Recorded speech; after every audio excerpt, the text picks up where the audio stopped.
में भी खतरे के निशान से ऊपर बह रही है गंगा नदी। तो ये बड़ी खबर आप देख रहे हैं, जहां दिल्ली में आप यमुना नदी का जलस्तर देख रहे हैं, वहीं दूसरी तरफ हरिद्वार में भी गंगा नदी खतरे के निशान से ऊपर बह रही है और इसके साथ ही अब नदी का पानी रिहायशी इलाकों में घुस चुका है। ये तस्वीर आप देखिए किस तरीके से लोगों को बोट के जरिए रेस्क्यू किया जा रहा है। गंगा नदी भी अपने खतरे के निशान से ऊपर बह रही है। लगभग 7 राज्य हैं उत्तर भारत के जो इस वक्त बाढ़ की चपेट में हैं। जो फिलहाल तस्वीर आप देख रहे हैं ये हरिद्वार की है। हरिद्वार में गंगा नदी खतरे के निशान से ऊपर बह रही है, जिसका नतीजा ये होता है कि आसपास जितने रिहायशी इलाके हैं वहां पानी भरना शुरू हो चुका है। लोगों को वहां से रेस्क्यू किया जा रहा है और उत्तराखंड में कई जिले ऐसे हैं जहां बाढ़ और बारिश की चेतावनी मौसम विभाग की ओर से पहले दी गई थी कि बारिश यहां तेज हो सकती है। उत्तरकाशी में भी तेज बारिश का अलर्ट जारी किया गया है। कुछ और इलाके हैं वहां भी तेज बारिश का अलर्ट जारी किया गया। और हरिद्वार की तस्वीर आप देखिए, क्योंकि कई जगहों पर जहां से गंगा आती है वहां तेज बारिश हो रही है। इसी के चलते पहाड़ी इलाकों से जब गंगा नदी नीचे की तरफ आ रही है तब किस तरीके से वहां जलस्तर बढ़ रहा है, जिसका नतीजा ये होता है जो आसपास के इलाके होते हैं वहां पानी भर जाता है, लोगों को वहां से रेस्क्यू किया जा रहा है। तो दिल्ली में यमुना नदी का जलस्तर बढ़ रहा है, उससे खतरा बढ़ता जा रहा है। और ये तस्वीर आप हरिद्वार की देख रहे हैं। इस वक्त हरिद्वार में कांवड़िए भी बड़ी तादाद में पहुंच रहे हैं क्योंकि सावन का महीना है और अब जिस तरीके से महाशिवरात्रि आने वाली है, ज्यादा से ज्यादा कांवड़िए पहुंच रहे हैं गंगा जल भरने के लिए। लेकिन अब ये तस्वीर आप देख रहे हैं हरिद्वार की, कांवड़ियों को भी कई बार रेस्क्यू किया गया, वो भी इस तरीके से फंसते निकला है। उत्तरकाशी से हमारे साथ हमारी सहयोगी अनुपमा लाइव जुड़ रहे हैं, उनका कर लेते हैं। अनुपमा, क्या कुछ तस्वीर है उत्तरकाशी में, फिलहाल मौसम कैसा? बिल्कुल सपना, देखिए अगर उत्तरकाशी की मैं बात करूं तो देखिए देर रात से ही यहाँ पर लगातार रुक कर बारिश हो रही है। मौसम विभाग ने पहले ही कहा था कि देखिए यहाँ पर जो है बारिश की संभावना, और जिस तरीके से हम देख रहे हैं कि बारिश बहुत ज्यादा हो रही है। लेकिन देखिए मैं आपको एक डराने वाली तस्वीर दिखाती हूँ, क्योंकि अगर भागीरथी नदी की बात करें, वही भागीरथी नदी जो आगे जाके देवप्रयाग में मिलती है और वही देवप्रयाग से होते हुए गंगा के हरिद्वार में जो है गंगा के तौर पर बहती है। लेकिन देखिए उफान देखिए भागीरथी नदी का, कि आखिर उफान जो है वो किस तरीके से है। भागीरथी नदी का पूरी तरीके से रौद्र रूप जो है वो भागीरथी नदी ने धारण किया हुआ है। देखिए लोग कहते हैं कि भागीरथी नदी जो है जब अपना रौद्र रूप धारण करती है, गंगा अपना रौद्र रूप धारण करती है, तो ऐसे में बड़ी परेशानी होती है। लेकिन मैं अपने विजय नसीब सिंह से कहूंगी एक तस्वीर जो है जूम इन करके दिखाए।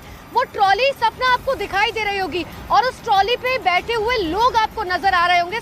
समझिए कि भागीरथी नदी का जो फिलहाल लेवल है वो इतना ज्यादा है, लेकिन लोगों की मजबूरियां ऐसी है कि लोगों का गांव जो है वो इतनी दूसरी तरफ है कि उस ट्रॉली पर बैठकर जो है लोग किसी तरीके से इस नदी को जो है पार करते हैं। और समझिए इसमें कितना ज्यादा खतरा है, क्योंकि मात्र एक तार पे लटकी हुई वो ट्रॉली है और लोग जो है किसी भी तरीके से अपना जीवन यापन करने के लिए, और यकीन मानिए यहाँ पर जो है बहुत ज्यादा मुश्किलें बढ़ती जा रही है, क्योंकि अभी जो है जलस्तर बढ़ना शुरू हुआ है। और ये ट्रॉली में जो लोग बैठे हुए हैं वो किसी तरीके से यहाँ पर पहुंचेंगे और जो भी सामान लेना है। इतना ही नहीं, देखिए लोग जो है वो दूसरी तरफ से यहाँ पर पलायन भी कर रहे हैं, क्योंकि यहाँ पर जो है स्थिति काफी गंभीर हो गई है। अब मैं आपको एक और तस्वीर सपना दिखाती हूँ कि आखिर किस तरीके से मकान टूटने जो है वो शुरू हो चुके हैं। ये घर जो आप देख पा रहे हैं ये बिल्कुल गंगा नदी से, भागीरथी नदी जिसे गंगा भी कहा जाता है, देखिए नदी से बिल्कुल सटा हुआ घर था और पूरी तरीके से ये बर्बाद हो चुका है। यहाँ पर लोग रहते थे, जाहिर सी बात है कि जैसे ही लेवल बढ़ा पानी का उसके बाद जो है लोगों का यहाँ पर रहना मुश्किल हो गया। लेकिन आप ये तस्वीर देखिए, मैं अपने विजय नसीब सिंह से कहूंगी कि एक बार 360 एंगल से और बहुत सावधानी पूर्वक, क्योंकि देखिए यहाँ पर खड़ा रहना बहुत मुश्किल है। हम एकदम कोने में खड़े हैं ताकि अपने दर्शकों को दिखा सके तस्वीरें। लेकिन देखिए आप जहां तक नजर डालेंगे भागीरथी नदी की तस्वीर जो है वो बेहद डराने वाली है। आप ये समझिए यहाँ का लेवल जब इस तरीके से है, क्योंकि यहीं से जो है सृजन होता है। यहाँ से अगर आप थोड़ा सा ऊपर जाएंगे तो भागीरथी से जो है हमने इस भागीरथी नदी का है। लेकिन ये चिंता और अनुपमा इसलिए बढ़ा रहा है क्योंकि जैसे जैसे यहाँ पर तेज पानी होगा वहां नीचे इलाकों में भी इसी तरीके से बाढ़ का खतरा बढ़ेगा। लौटूंगी आपके पास में, हमारे साथ मानव हमारे सहयोगी हरिद्वार से जुड़ रहे हैं। हरिद्वार में भी गंगा नदी का रौद्र रूप देखने को मिल रहा है, खतरे के निशान से ऊपर बह रही है। मानव, क्या तस्वीर आप दिखा रहे हैं, हरिद्वार में क्या स्थिति है?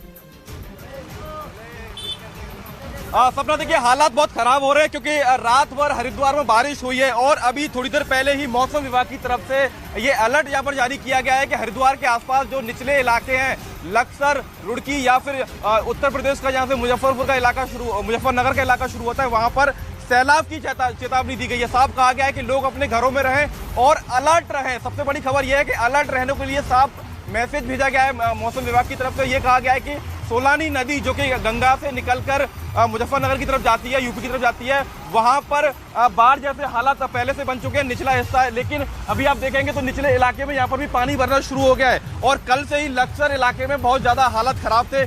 और इस पूरे इलाके में क्योंकि कांवड़ यात्रा चल रही है 4 जुलाई की बात से, तो ऐसे में भारी जाम भी देखा जा रहा है। और रात भर यहाँ पर बारिश हुई है। हरिद्वार का इलाका और सबसे ज्यादा जो बारिश उत्तराखंड में हुई है वो रुद्रप्रयाग, हरिद्वार और देहरादून, ये 3 इलाके हैं। सबसे बड़ी बात यह है कि सावन का महीना है, बड़ी तादाद में कांवड़िए वहां पर पहुंच रहे हैं, वो भी इसकी जद में आ रहे हैं। अब उनको कैसे सामान दिया जाए, किस तरीके से उनको सही जगह पर रखा जाए, ये बड़ी बात है। मैं लौटूंगी मानव आपके पास।